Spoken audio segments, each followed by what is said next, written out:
먼저 시작하기 전에 말씀드립니다. 영상 안에 저의 정치적 성향은 전혀 들어가 있지 않습니다. 비방이나 찬양의 의도가 없음을 알려드립니다. 그리고 편의상 이전의 영상들과 같이 다른 수식 없이 문재인이라고 칭하겠습니다. 문재인은 1953년 1월 24일에 경상남도 거제시에서 태어납니다. 문재인의 아버지는 북한 한경남도에서 태어나 일제강점기 당시 농업과장으로 근무하다가 한국전쟁 발발 후에 무일푼으로 월남하였고, 피난 중에 문재인은 거제시에서 태어나게 됩니다.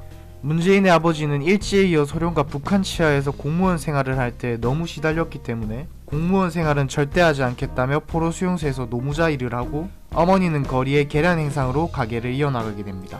어느 정도 의식주 문제가 해결되자 영도구로 이사를 가 남한국민학교에 입학을 하게 됩니다. 국민학교 졸업 후에 지역의 명문인 경남중학교에 입학 후에 방과 후에는 도서관에서 대부분의 시간을 보내게 됩니다. 그때 당시의 독서는 삼국지와 사상계로 삼국지를 읽으며 역사와 대의명분의 중요성에 대해서 깨닫게 되었다고 합니다. 참고로 가장 존경하는 인물은 대의명분의 사나이 관우라고 합니다. 중학교 졸업 후에 경남고등학교 수석으로 입학하게 됩니다. 1968년 당시 문과의 문재인, 이과의 승효상이라는 말을 들으며 공부를 잘했지만 가난한 환경 속에서 술과 담배에도 손을 대며 방황하는 시절을 보내게 됩니다. 3학년 때는 축구 시합 후 뒷산에서 술과 담배를 하다가 걸려서 유기정학을 당한 적도 있고 말이죠. 이런저런 이유로 서울대 입시에는 실패하게 됩니다. 서울대 낙방 후 재수를 시작. 종로학원에서 1등을 하며 학원비를 면제받고 재수를 시작했지만 서울대 입시에는 또 실패하게 되고, 대신 경희대 법학과의 수석을 차지하며 4학년 장학생으로 입학하게 됩니다.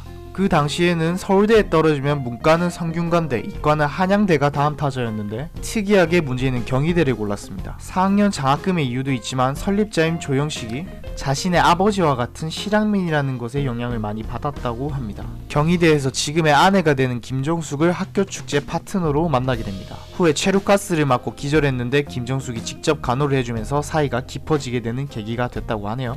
4학년 때는 총학생회 총무부장을 하며 유신독재 반대 집회를 열다가 구속되어 징역 8개월, 집행유예 1년을 받고 풀려나며 대학에서 제적을 당하게 됩니다. 그 이후에 바로 군대에 입대하게 됩니다. 군대 일화도 재미있는 게 많지만 이번 영상은 인생 전체를 다루는 영상이니 깊게 보진 않고 후에 따로 업로드를 하도록 하겠습니다. 보려면 구독을 해두는 게 좋겠죠? 1978년 전역 후에 고향으로 돌아오자마자 아버지는 심장마비로 숨을 거둡니다. 그 후에 사법시험에 매달리게 되었고 1979년 1차 합격에 성공합니다. 2차 시험을 공부하던 중 예비 처가에 다녀오다가 구속이 되고 유치장 안에서 2차 합격을 통보받게 됩니다.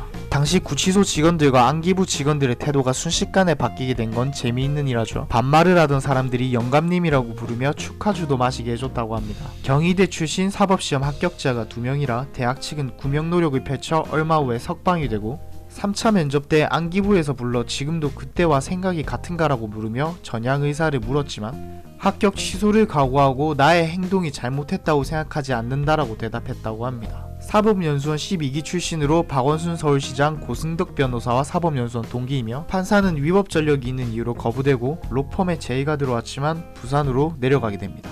이때 동기가 노무현 변호사를 소개해 주었고 둘은 변호사 노무현, 문재인 합동법률사무소를 열게 됩니다.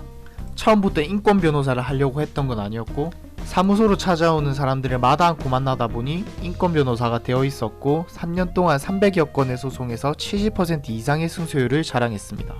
부산의 대표 인권 변호사였던 만큼 1988년 12월 10일 발행한 국민일보에서 인권 변호사 문재인 씨로 소개되어 있는 것도 찾아볼 수 있습니다. 그 후 유명해진 문재인은 시민사회 활동을 활발히 하는 중에 2002년 노무현이 대선 후보로 확정된 이후 본격적으로 정치판에 이름을 알리기 시작합니다. 이 영상 덕분에 많이 유명해졌죠.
대선 후에는 노무현 대통령의 제안으로 민정수석 비서관으로 임명되었으나 1년 만에 청와대를 떠납니다. 그 이후 몇 가지 사건들이 있었지만 생략을 하고 시민사회 수석 비서관, 민정수석 비서관, 비서실장을 역임하다가 노무현의 죽음 후에 제대로 정계에 입문하게 됩니다. 여기까지가 문재인의 인생, 생애입니다. 대통령이 된 후의 영상은 따로 제작할 계획이며 문재인 이외에도 이전 영상인 트럼프 혹은 제작될 이명박이나 기타 다른 인물들도 대통령이 된 후의 인생은 지도자로서의 인생으로 따로 제작이 될 예정입니다.